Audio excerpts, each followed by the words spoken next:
O fim está às portas e os últimos acontecimentos serão rápidos. Contudo, antes que o Senhor apareça nas nuvens do céu, sua igreja ainda terá algumas obras a realizar para estar preparada para ver o seu Senhor. Uma reforma e um reavivamento da primitiva piedade entre o povo de Deus é o que nós necessitamos urgentemente, para que então abreviemos o glorioso dia da vinda de Jesus.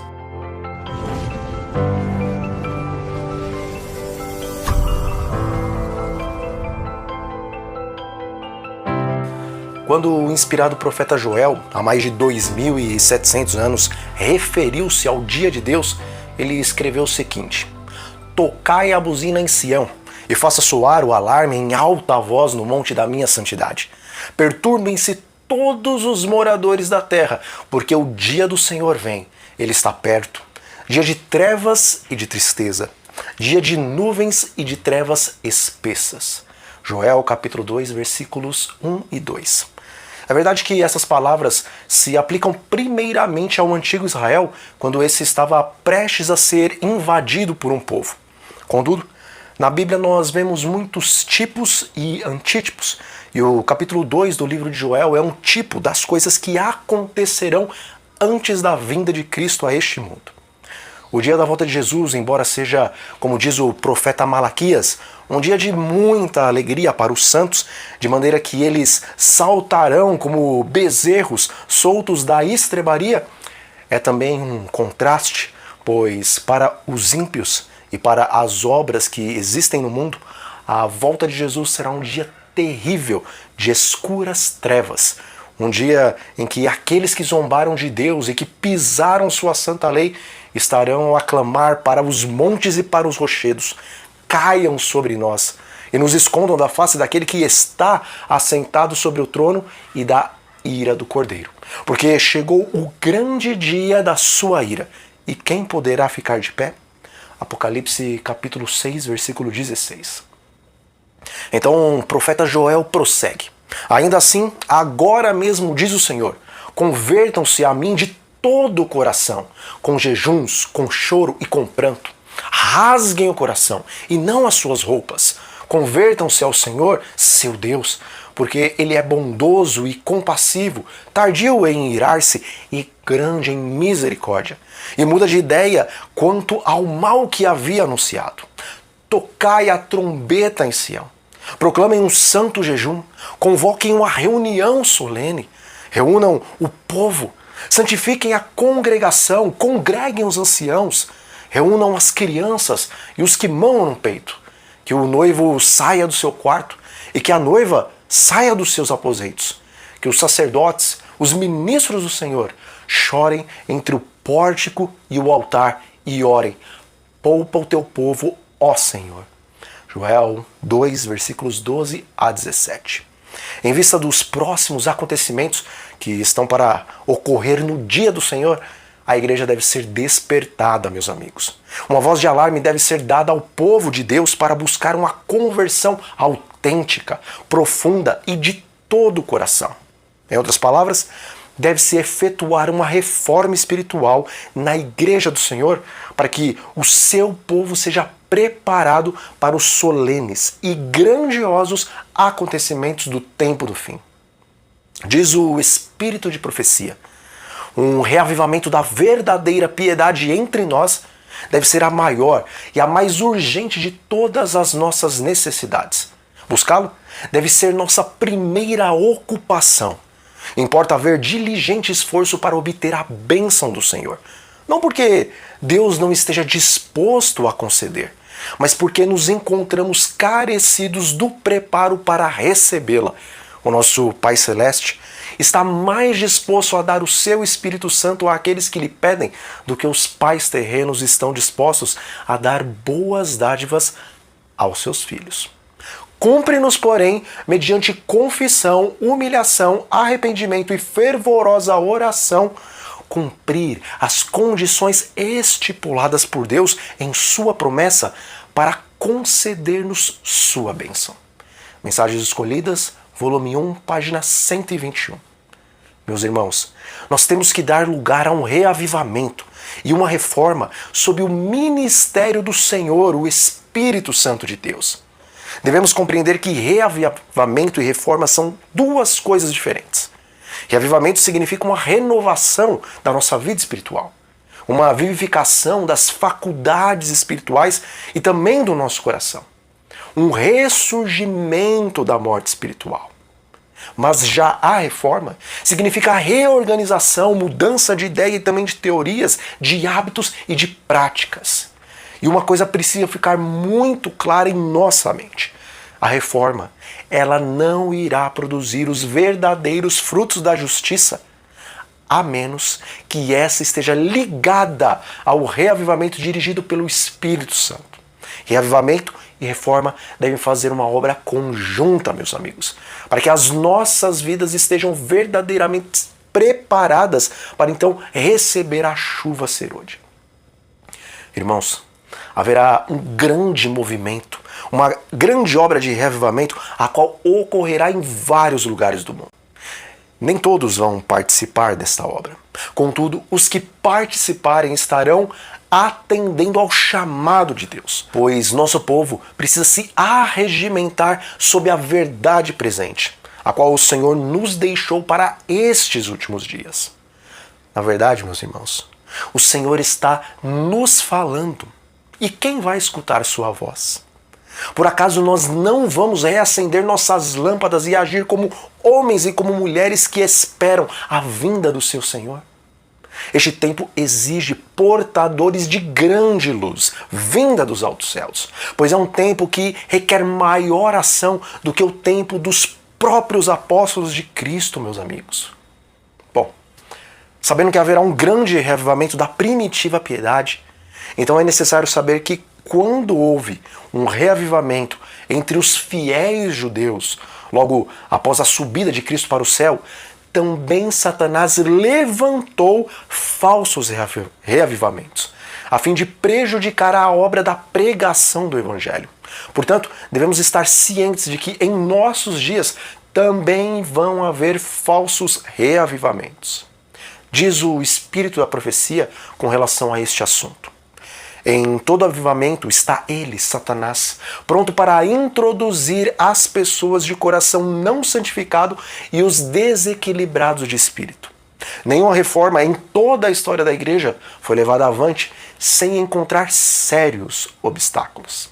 Assim foi no tempo de Paulo, onde quer que o apóstolo fundasse uma igreja, alguns haviam professado receber a fé, mas que produziam heresias que, uma vez aceitas, excluíam finalmente o amor da verdade. O Grande Conflito, página 396. Amigos, o pai da mentira também tem feito em nosso tempo o mesmo que fez em épocas passadas. Hoje ele procura desorganizar o movimento adventista e também confundir os filhos de Deus.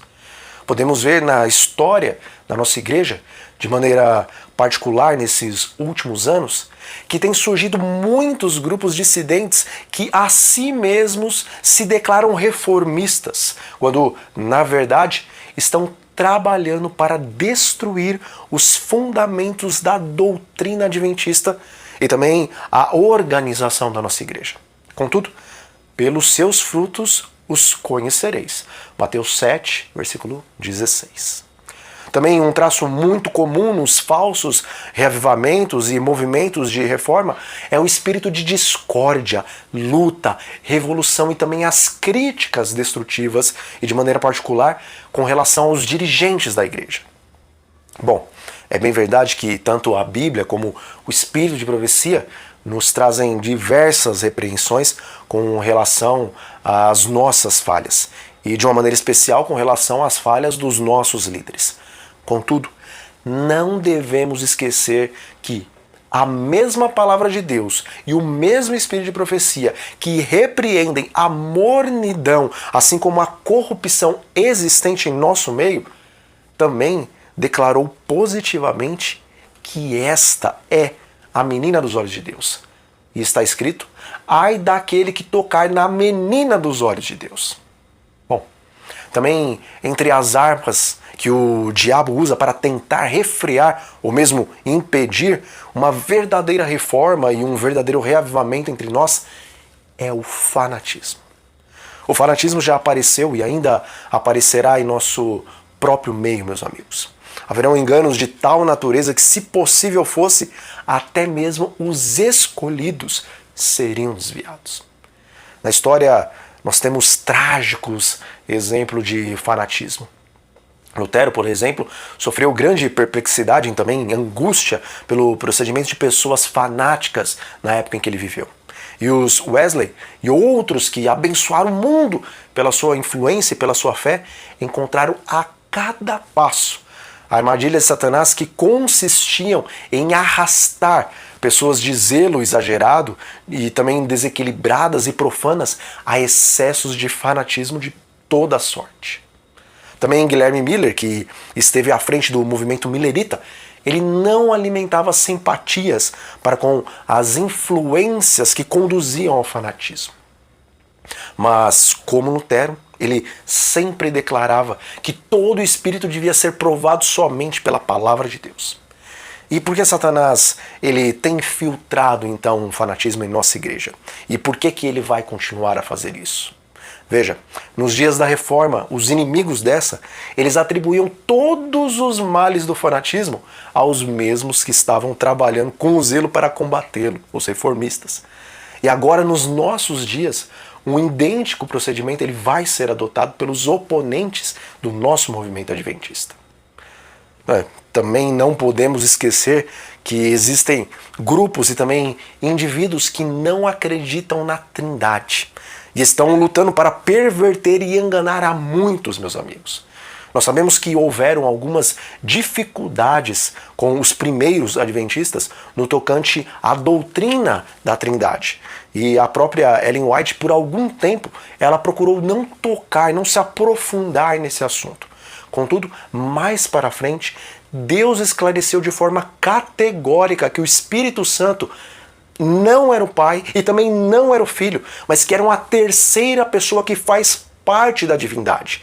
Irmãos, eu apelo a vocês que estudem profundamente esse assunto na Bíblia, assim como no Espírito de Profecia, para que vocês estejam firmados na crença de uma divindade, a qual é composta por 3 pessoas coeternas, para que então não sejam enganados como muitos e muitos têm sido.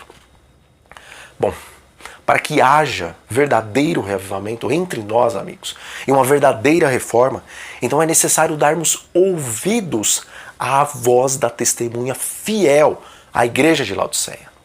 Essa terrível repreensão a qual nós encontramos no capítulo 3 do livro do Apocalipse, ela se aplica de uma maneira especial à igreja remanescente dos últimos dias. E ali nós podemos observar o amor de Deus que repreende e que também corrige aqueles os quais Ele ama. Está escrito: ao anjo da igreja em Laodiceia, escreva: essas coisas diz o Amém, a testemunha fiel e verdadeira, o princípio da criação de Deus. Conheço as obras que você realiza. Você não é frio nem quente. Quem dera você fosse frio ou quente. Assim, porque você é morno e não é quente nem frio, estou a ponto de vomitá-lo na minha boca. Porque você diz: sou rico e abastado e não preciso de nada. Mas você não sabe que é um infeliz, sim, um miserável, pobre, cego e nu. Aconselho que você compre de mim ouro refinado pelo fogo, para que você seja de fato rico. Compre vestes brancas para se vestir, a fim de que a vergonha da sua nudez não fique evidente, e também colírio para ungir os seus olhos, a fim de que você possa ver. Eu repreendo e disciplino aqueles que amo. Portanto, seja zeloso e arrependa-se. Eis que eu estou à porta e bato. Se alguém ouvir a minha voz e abrir a porta, entrarei em sua casa e com ele cearei e ele ceará comigo. Ao vencedor, darei o direito de sentar-se comigo no meu trono, assim como também eu venci e me sentei com o meu Pai no seu trono. Apocalipse 3, versículos 14 a 21. Esta é a mensagem de Cristo para a sua igreja, meus irmãos. Uma mensagem que abate a presunção e o engano da justiça e da suficiência próprias, que produz um espírito de sincero arrependimento, confissão, limpeza do pecado, e levando assim o crente justo à cruz, para aceitar verdadeiramente a justiça de Cristo em sua vida. Esta é a mensagem para a igreja de Laodiceia.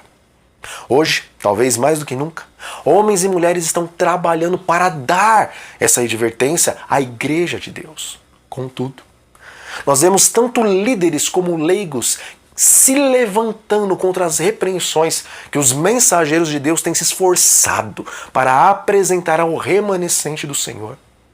Mas tentar impedir esta mensagem é algo muito perigoso. O Espírito de Profecia diz o seguinte a respeito disso. Perguntei o significado da sacudidura que eu vi, e foi-me mostrado que ela era determinada pelo testemunho direto contido no conselho da testemunha fiel à igreja de Laodiceia. Alguns não vão suportar esse testemunho direto, levantar-se-ão contra ele, e isto é o que determinará uma sacudidura entre o povo de Deus. Primeiros Escritos, página 270. Irmãos, assim como a água morna produz náuseas, os crentes mornos estão produzindo náuseas em Jesus. O Senhor, ele não se agrada de forma alguma com a morte do ímpio. Contudo, sua justiça determina que o pecador deve perecer. Portanto, não lutemos contra a mensagem de reavivamento e de reforma, mas individualmente façamos uma entrega das nossas vidas definitivamente nas mãos de Deus. E também trabalhemos para advertir os nossos irmãos de que os mornos não poderão permanecer por muito mais tempo entre os remanescentes. Chegou a hora, meus amigos. O tempo é este e Cristo está às portas. Se nós queremos subir com Ele nas nuvens dos céus, nós precisamos começar ou então acelerar nossa vida com uma reforma e com um reavivamento para que o selo de Deus possa ser então colocado sobre nós e possamos então receber a bendita chuva serôdia, a fim de dar um alto clamor da terceira mensagem angelical a todo mundo. Convido você a orar comigo. Deus Todo-Poderoso, graças nós lhe damos por nos repreender e por nos advertir, a fim de que venhamos a nos arrepender, para que recebamos perdão, graça e poder, a fim de estarmos então preparados para o grande e último conflito. Em nome do Senhor Jesus, nós oramos a Ti e lhe agradecemos. Amém. Que a paz do Senhor esteja sobre todos vocês e até a próxima.